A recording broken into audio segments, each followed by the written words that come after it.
Hello guys, welcome to another episode of an IT guy blog. তো চলে এসেছি আজকে একটা নতুন ব্লগ নিয়ে। তোমরা ভাবছো এত রাত্রির বেলা কি করছে? তো আজকে আমরা যাচ্ছি পন্ডিচেরি। আগে আমরা সবাই বন্ধুরা মিলে ঠিক করেছিলাম ঘুরতে যাব। বছর তো অলমোস্ট শেষ হয়ে গেছে।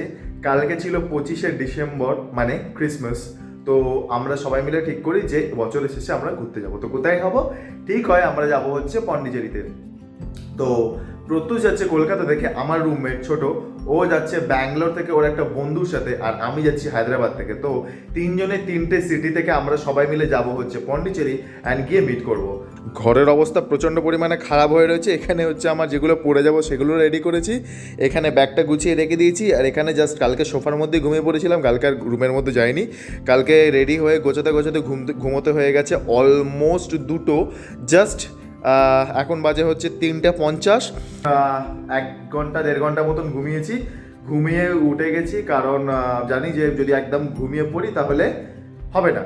কারণ ফ্লাইট বোর্ড করার আগে অ্যাটলিস্ট আমার এখান থেকে যেতে লাগবে হচ্ছে 40 মিনিট মতন, 35 থেকে 40 মিনিট মতন। রাত্রিবেলা কোনো জ্যাম থাকবে না আশা করি, তাই জন্য একটু তাড়াতাড়ি পৌঁছে যাব। আর ওখানে ফ্লাইট বোর্ড করার 1 ঘন্টা আগে আমাকে বোর্ডিং পাস নিয়ে সব কিছু করে রেডি করে চেক ইন করে নিতে হবে।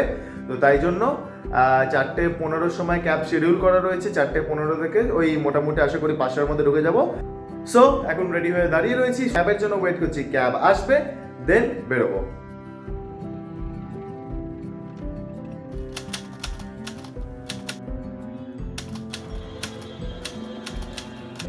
তো এখন চলে এসেছি হায়দ্রাবাদ এয়ারপোর্টের ভেতরে, এবং টাইম লাগলো মাত্র 35 মিনিট মতন টাইম, কারণ রাত্রিবেলার টাইমে একদমই ট্রাফিক থাকে না। সিকিউরিটি চেকিংয়ের ওখানে ভিডিও করা নিষেধ, তাই জন্য করতে পারিনি। তো ডিরেক্টলি চলে এসেছি একদম আমার ফ্লাইটের গেট নাম্বারের সামনে। তো আমি পৌঁছে গেছি এখন এয়ারপোর্টে। আর এখন আমি যেহেতু ডিজি যাত্রা দিয়ে জার্নি করছি, তো আমাকে কোনো বোর্ডিং পাস নিতে হলো না, এবং প্রত্যেক কটা লাইনে আমাকে ফার্স্ট চলে যেতে হলো। এবং সিকিউরিটি চেকিংয়ের জন্য ওখানে আমি ভিডিও ক্যামেরা করতে পারিনি, বাট যেখানে ডিজি যাত্রা কিয়স্কগুলো রয়েছে এবং কাউন্টারগুলো রয়েছে সেখান থেকে আমি প্রথমে গেলাম। গিয়ে আমি জাস্ট স্ক্যান করলাম আমার ডিজি যাত্রা কিউআর কোডটা, এবং জাস্ট হেসেল ফ্রিভাবে আমি এয়ারপোর্টের ভেতরে জাস্ট 5 থেকে 10 মিনিটের মধ্যে আমি ভেতরে। তবে অন্যান্য যেগুলো রয়েছে সেখানে প্রচণ্ড পরিমাণে লাইন রয়েছে, এবং লাইন থাকার কারণে যার জন্য অনেক টাইম লাগছে বোর্ডিংয়ের জন্য। তো এখন আমরা বসে রয়েছি ফ্লাইটে, আর বেশি জোরে কথা বলা যাচ্ছে না কারণ অনেকেই ঘুমোচ্ছে এখন সকালবেলা। তো এখন হায়দ্রাবাদ থেকে কোয়েম্বাটুর যাচ্ছি। কোয়েম্বাটুর যাওয়ার পর ওখান থেকে ফ্লাইট চেঞ্জ করে আবার কোয়েম্বাটুর টু চেন্নাই। ভোর 6:30 হলেও এখনও রোদের আলো ফোটেনি, সবাই বোর্ডিং করে গেছে, বাট কিছু প্রসিডিওর রয়েছে বলে তাই জন্য এখনও ফ্লাইটটা ছাড়েনি। সকাল 7টা হয়ে গেছে, 6:30 একদম এক্স্যাক্ট টাইমে হচ্ছে ফ্লাইটটা ছেড়েছে। তবে এখন হায়দ্রাবাদ থেকে কোয়েম্বাটুরের ফ্লাইটে উঠে পড়েছি, আর কোয়েম্বাটুরে নেমে কোয়েম্বাটুর থেকে চেঞ্জ করে তারপরে যাব হচ্ছে চেন্নাইয়ের জন্য। তো হাফ রাস্তা চলে এসছে, আই গেস 1 ঘন্টা মতন লাগবে, বেশি কোনো রাস্তা নয়। আর কোয়েম্বাটুর চেন্নাই তো আরও কাছাকাছি। তো আস্তে খুব কথা বলতে হচ্ছে কারণ ফ্লাইটে সবাই এখন ঘুমোচ্ছে, অনেক ভোরবেলা।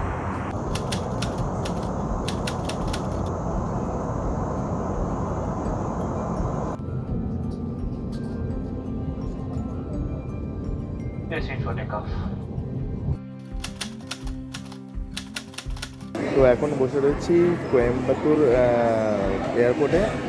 প্রথমে হচ্ছে হায়দ্রাবাদ থেকে কোয়েম্বাটুর এলাম। কোয়েম্বাটুরে এসে এক্সিট গেট দিয়ে বেরিয়ে তারপরে আবার ঘুরে আমাকে চেক ইন কাউন্টারে যেতে হলো। ওখানে গিয়ে আবার একবার চেক আপ হলো, হওয়ার পর সিকিউরিটি চেক আপের পর এখন এসে বসে রয়েছি আমার ফ্লাইটের জন্য। ফ্লাইটের টাইম হচ্ছে সকালবেলা 10:10, আর নামাবে হচ্ছে 11:15-তে। এটি হচ্ছে আমার কোয়েম্বাটুর টু চেন্নাই যাওয়ার ফ্লাইট। এখন আমরা সবাই বোর্ডিং করছি, আর আগে থেকে সিট সিলেক্ট করে রাখিনি বলে এবারেও ভালোই সিটই পেয়েছি একদম সামনের দিকে। বেশ বাইরে ভালো মেঘ হয়ে রয়েছে, যতক্ষণ না মেঘের ওপরে যাচ্ছি ততক্ষণ সূর্যি মামার দেখা মিলবে না। আর বলতে বলতে আমরা চলে এসেছি এখন মেঘের ওপরে, আর দেখো সূর্যি মামার একদম রাইট টাইমে চেন্নাইয়ের ফ্লাইটটা ল্যান্ড করেছে, এবং তাড়াতাড়ি সময় নষ্ট না করে চলে যাব মেট্রোর জন্য। সো আমাদের একদম রাইট টাইমে নামিয়েছে এবং নামানোর পর আমরা এয়ারপোর্ট থেকে বেরিয়ে এখন আমি মেট্রো ধরেছি। এখান থেকে যাব হচ্ছে সিএমবিটি। সিএমবিটি থেকে নেমে তারপর আমাকে ধরতে হবে বাস। আর ওখানে যতদূর আমাকে বললো ছোট যে ও অলমোস্ট পৌঁছে গেছে।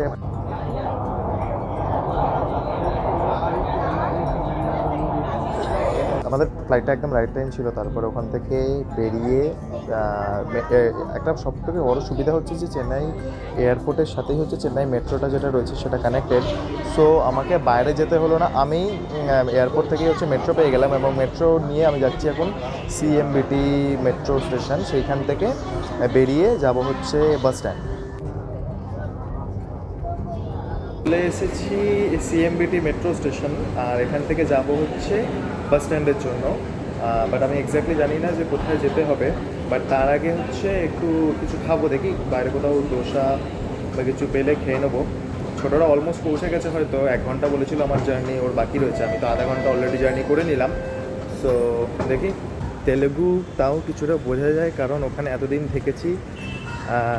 বলছে যে বারারিং বড়ুরিং মানে জানি নাকি। তো আর এখানে আরেকটা প্রবলেম হচ্ছে, এখানে বাসের মধ্যে সমস্ত কিছু লেখা রয়েছে তামিলে, যেখানে না কোনো হিন্দি তো এক্সপেক্টই করি না, বাট ইংলিশও নেই। সো এটা হচ্ছে মেন প্রবলেম। এটা হচ্ছে সিএমবিটি বাস স্ট্যান্ড। এখান থেকে আমাকে এখন টিকিট নিতে হবে। তো সবার প্রথমে নেবো হচ্ছে টিকিট, আর হচ্ছে তার আগে আমাকে কিছু খেতে হবে কারণ প্রচণ্ড পরিমাণে খিদে পেয়েছে। পৌঁছতে হয়তো দুপুর 2টো বা 3টে বেজে যাবে। গেলাম বাস স্ট্যান্ডে, টিকিট কাউন্টারে বলছে যে প্ল্যাটফর্ম নাম্বার 2তে যাও, গিয়ে ডিরেক্ট বাসে উঠে টিকিটটা কেটে নাও। তো জানি না কীরকম কী বাস রয়েছে, দেখাচ্ছি তোমাদের। ডাইরেক্ট বাসে এসে উঠলাম, তবে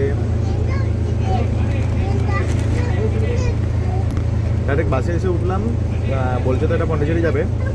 নন এসি বাস ছিল, বাট এসি বাসে উঠলাম। এগুলো তো সব গভর্নমেন্ট বাস, জানি না টিকিট কত। আর মেন প্রবলেম হচ্ছে কেউ তামিল ছাড়া কথা বলছে না। তো কত কি চাইবে, কত ঠিক চাইবে, কোনো আইডিয়া নেই। তো আর বাসটা কখন ছাড়বে এখনও সেরকম কিছু আইডিয়া। তো বাস ছেড়ে দিয়েছে। আর হচ্ছে নন এসি বাসের জন্য ছিল 120 বা 30 টাকা শুনেছিলাম, বাট এসি বাসের জন্য নিয়েছে মাত্র 200 টাকা। ভেবেছিলাম হয়তো অনেক বেশি নেবে। রেড বাস বা সামথিং এইগুলোতে দেখাচ্ছিল অনেক বেশি। তো গভর্নমেন্ট বাস প্লাস হচ্ছে এসি মিলিয়ে আমার খরচা পড়লো হচ্ছে মাত্র 200 টাকা। তো সার্ভিস কেমন দেয় জানি না, দেখতে হবে। আপাতত চিপস খাচ্ছি।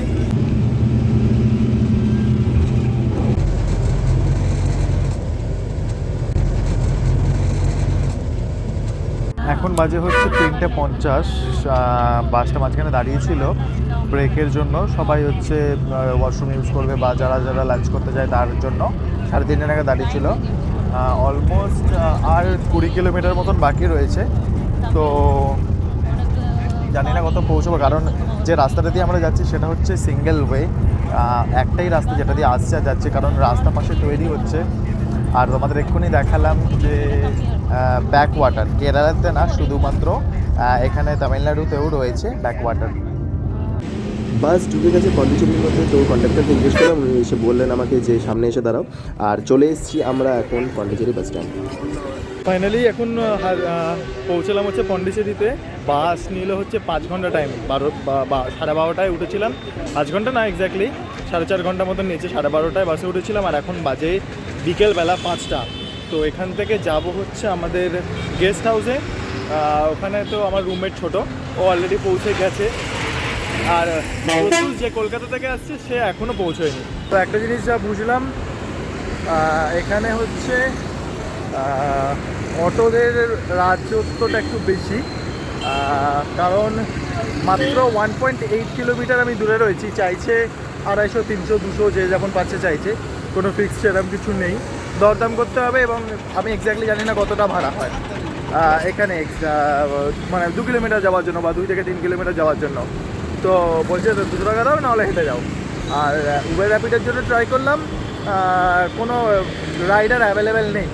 তো তাই জন্য আপাতত হেঁটেই যাচ্ছি, কারণ 2 কিলোমিটার হাঁটা কোনো ব্যাপার না, সেই জন্য। হোটেলে ফিরে স্নান করে ফ্রেশ হয়ে তারপরে কিছুক্ষণ রেস্ট নিয়ে আমরা সকলে মিলে বেরোলাম হচ্ছে ফ্রেঞ্চ কলোনির উদ্দেশ্যে, যেটি হচ্ছে পন্ডিচেরির one of the famous area.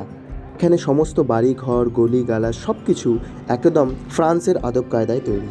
এছাড়াও ঘুরলাম বেশ কিছু চার্চ, তোমরা দেখতেই পাচ্ছ এখন, এবং সময়টা ছিল ক্রিসমাস, তাই জন্য খুব সুন্দরভাবে সাজানো হয়েছিল প্রত্যেকটি চার্চকে। একসময় পন্ডিচেরিতে ফরাসি মানুষদের প্রচণ্ড পরিমাণ আধিপত্য ছিল, তাই জন্য এখানকার এলাকা রাস্তাঘাট পথঘাট বাড়িঘর সব কিছুই ফ্রেঞ্চ আদলে তৈরি। এখন আমরা ফুচকা অর্ডার করেছি, এছাড়াও আমরা সি ফুড অর্ডার করেছিলাম, সেটা দেখাবো একটা অন্য ব্লগে। ততক্ষণ আমি খাই এখানকার ফুচকা বা পানিপুরি যেটাই হোক, আর তোমরা ততক্ষণ চ্যানেলটিকে সাবস্ক্রাইব করে নাও। দেখা হচ্ছে নেক্সট ব্লগে। ততক্ষণ বাই বাই, সাইনিং অফ।